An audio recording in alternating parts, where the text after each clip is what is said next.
Okay. BKH, please. PKH is a large public limited company. It has 2,000 employees across 80 locations. BKH sells a range of insurance products, including house and car insurance. BKH shareholders want the business to increase profit. The managing director knows increasing profit can conflict with the objectives of other stakeholders groups. She said private sector business have different objectives to public sector organizations. BKH is also planning to expand by taking over another insurance company. So based on what we read now, what you read, BKH is a public limited company. So it has shareholders. It has over 2,000 employees. It has 18 outlets. It sells different range of, it's a service business. It's in the service business. It's a service business. The managing director says that there's different objectives for private sector and public sector. Yes, private sector businesses are businesses controlled by by individuals and private individuals and businesses. And public sector organizations are organizations owned by the government. So they have different objectives. Objectives of private sector are mostly profit maximization, while the public sector will be thinking of servicing the environment, the people. So here they said, the first question says define the public sector. So the public sector is like,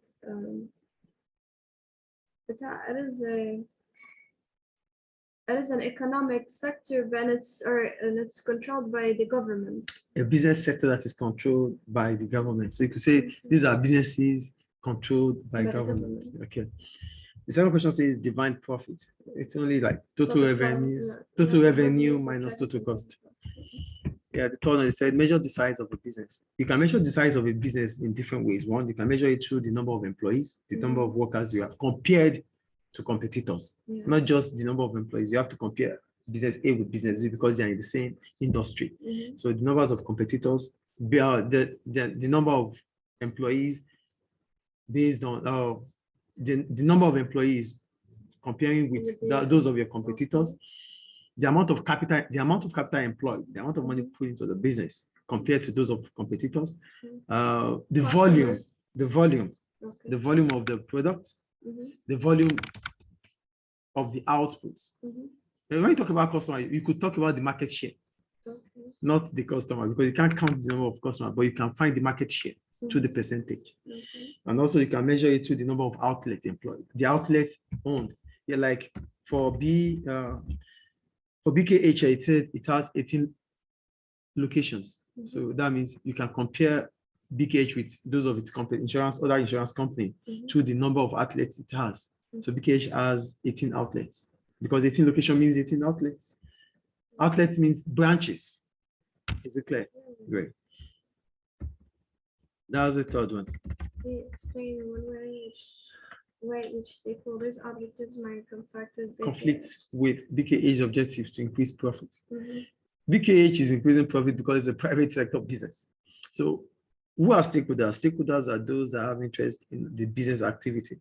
So why will BKH objective conflict with customers' objectives and employees' objectives? So who are the customers? They are the kingpin of the business. They are the kingpin of the business. They buy from the business.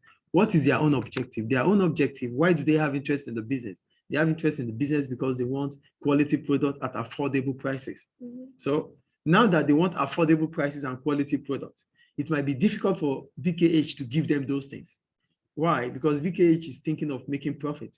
And to make profit is that you reduce your variable cost or you increase your price. And these two things might not go well with the customers, because when you are reducing your variable cost, it might mean that you are reducing the quality, and customers want quality. And when you are increasing the price, customers they want affordable prices.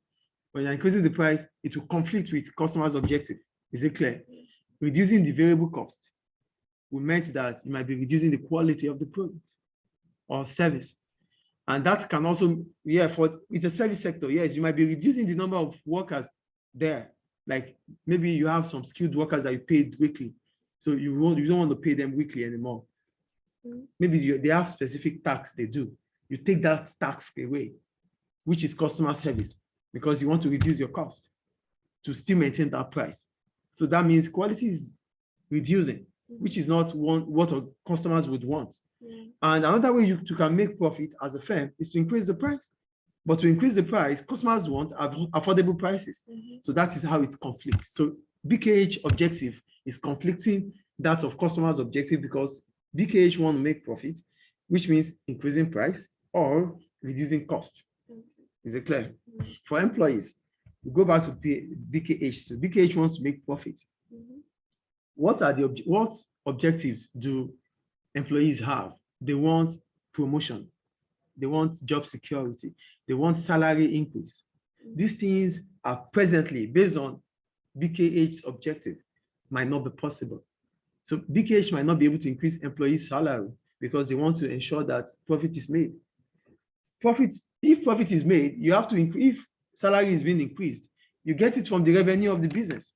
So profit will be less, which means BKH would not be able to increase the salary of employees. Is it clear? That's about that. Then the next one, E now, right? They said, do you think economies of scale are the most important reason for taking over another business? Justify your answer. Yeah, sure one. We're going to talk about yes, and we're going to talk about no.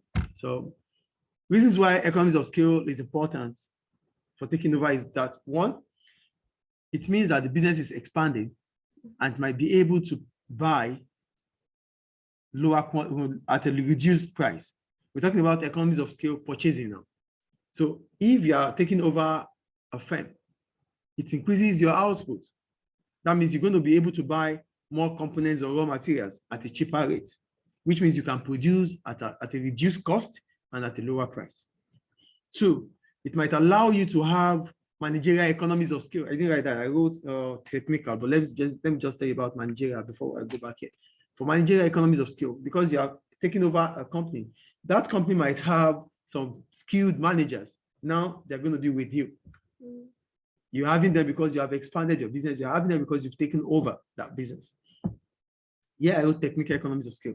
Because you're expanding your business, you might have that financial capability to buy equipment, machines or to even purchase technology that would help efficiency. Is it clear? So what is the problem about economies of scale or taking over? If you are taking over, you might be over expanding, which might lead to what? These economies of scale. That's the problem about expansion. When you take over, the company might be too big for the owners to control. And that is these economies of scale. It might be too big in terms of communication. It might be too big in terms of paying managers that don't deserve it. Is it clear? Is it clear, please? Yeah. So we'll move on. PJA, please wait for me. PJA made fashion clothing for 16 to 25 years old. Many of its competitors are multinational companies. PJA produces new products every 3 weeks. All PJA's products are made in a local factory because of import quotas. The managing director is reviewing PJA's financial statement using ratio analysis and extracts and shown in table 2.1. They define import quota. When you talk about import quota, it means you are quantifying the quantity. You are quantifying the raw materials that could be brought into a country. You quantify it. You are giving figures like, oh, you can't bring more than 100,000 into this country. Yeah. So that is why PJA is trying to manufacture from its own locally. So they say calculate the gross profit margin.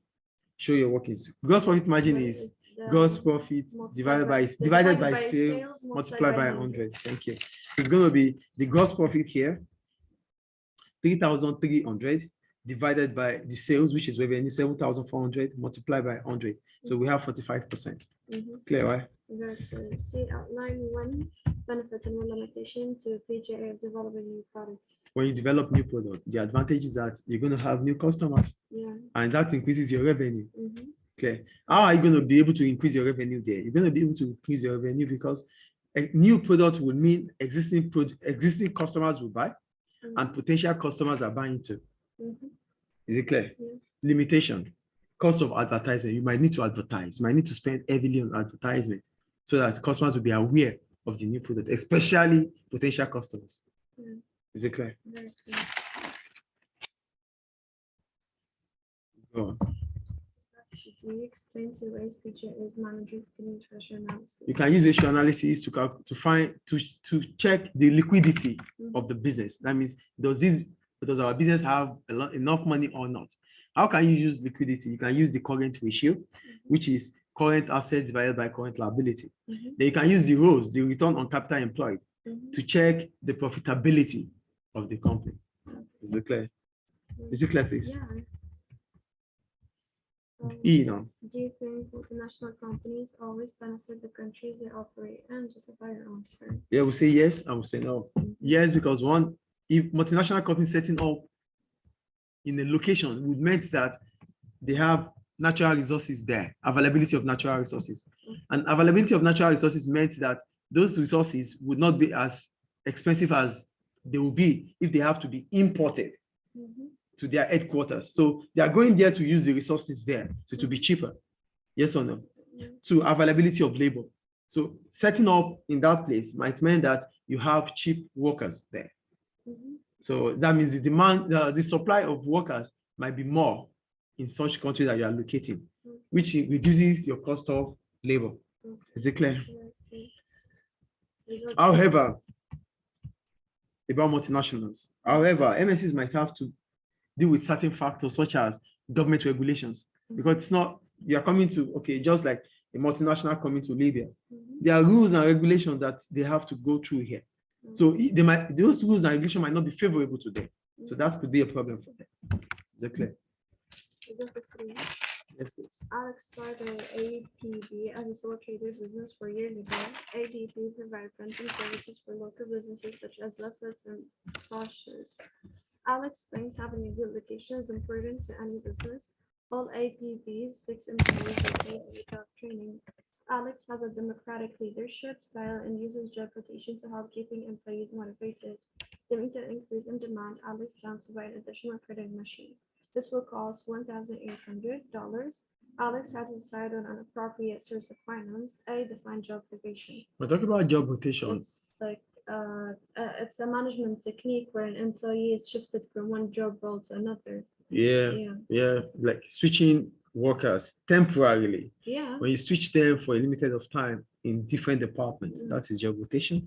State 2 factors that service sector business should consider in deciding where to locate.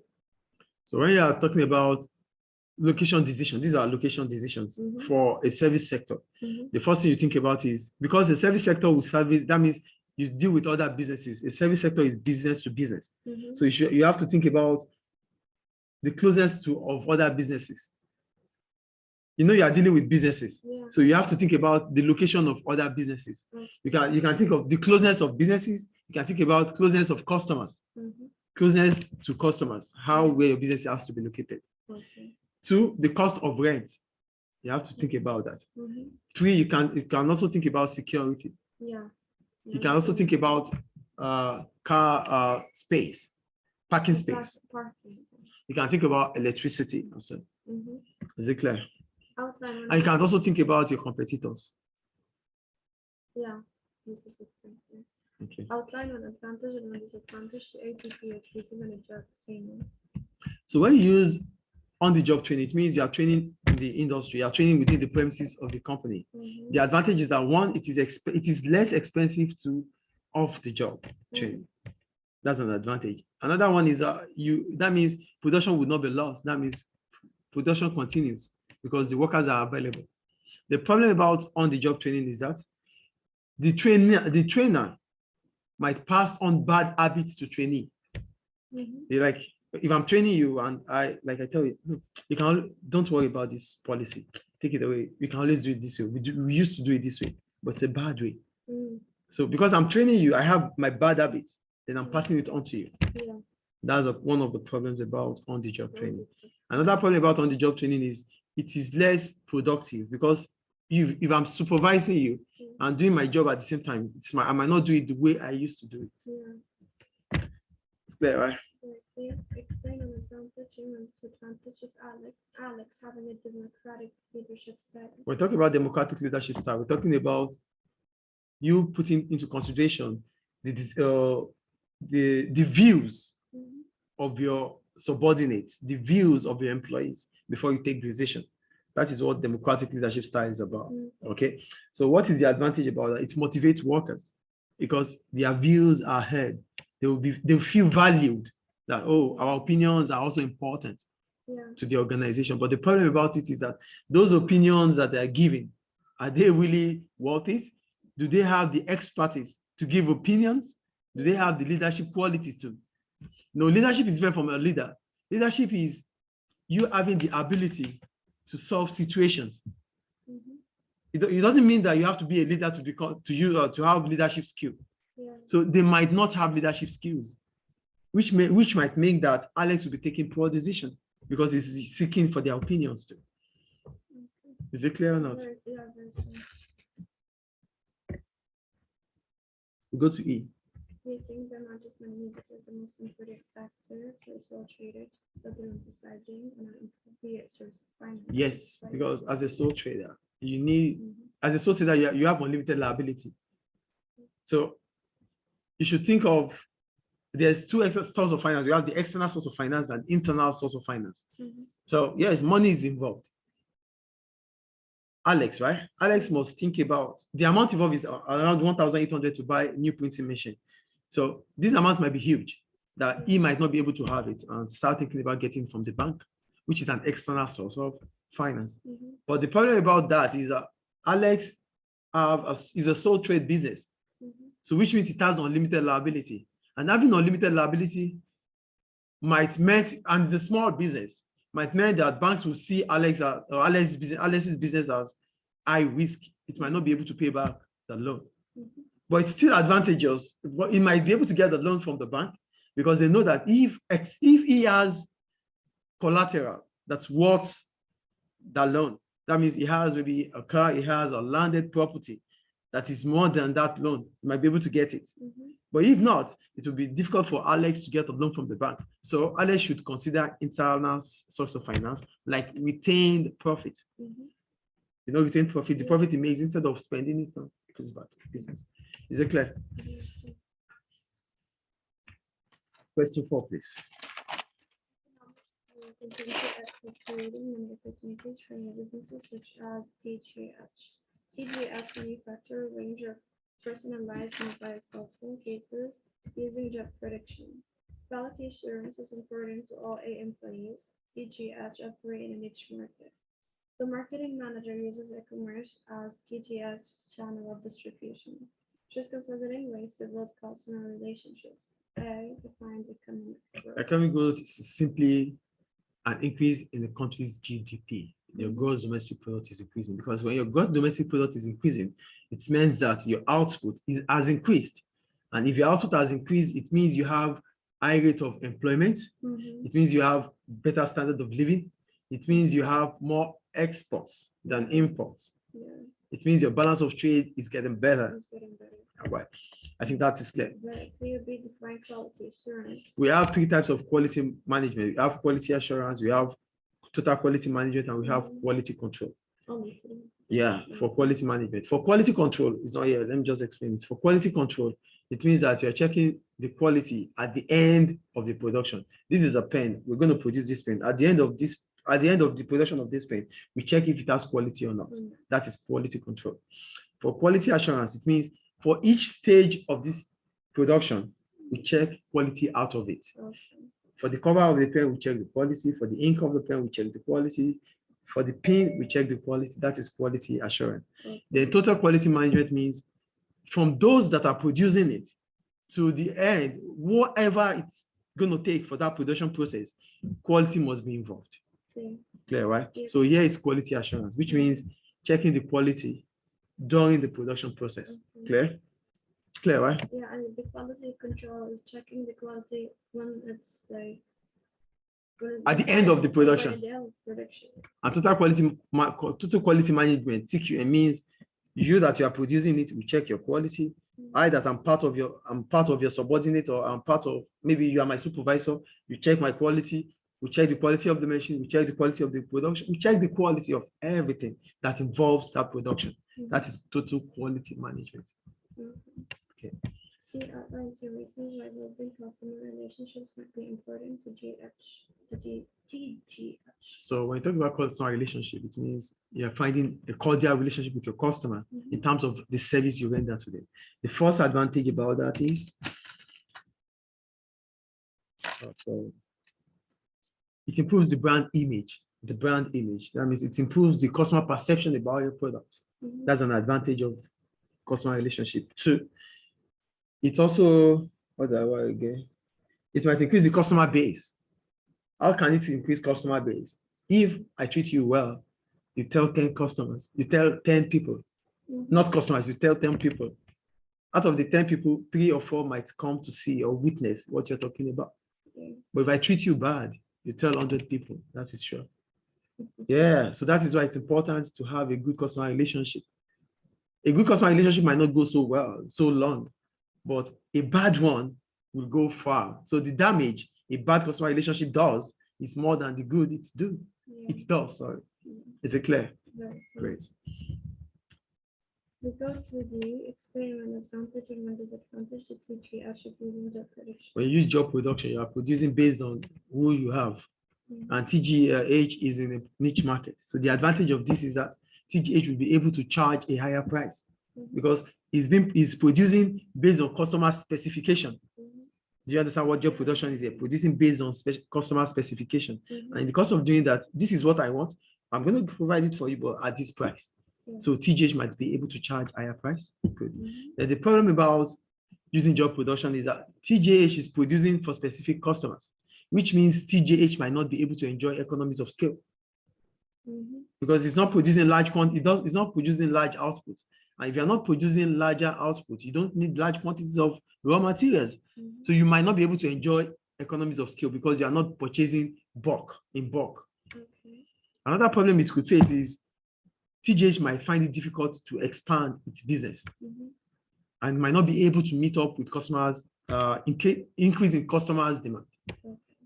Is it clear? Right. There, do you think cost plus is the best pricing method for new business to use when selling products in which market? Justify your answer. Yes, based on the following reason. When you use cost plus pricing, it means it allows a business. First thing is that it allows a business to charge above the cost price. Because I said cost plus pricing. So I'm going to charge a price, putting into consideration the cost of the product, the cost of the production. So that means a business will be able to charge a price above the cost price. That's the first advantage. The second advantage is that profit is guaranteed because the price at which you're going, listen please. Okay, the second advantage is that profit is guaranteed. Why? Because the price at which you're going to sell is going to be higher, which means your total revenue will be more than above your total cost. And total revenue above total cost is profit. Another advantage is that cost plus pricing is a simple method of calculation. It's not going to take time. Clear. But what are the problems about using cost plus pricing? If you are using cost plus pricing, you have to think about your competitors. Maybe your competitors are using other pricing strategy like penetration pricing. And when they use penetration pricing, it means they are charging a lower price. And they might be charging a lower price than yours. That means you might lose your customers to your competitors because they are using different pricing strategy. Is it clear? Any question about it? We're done.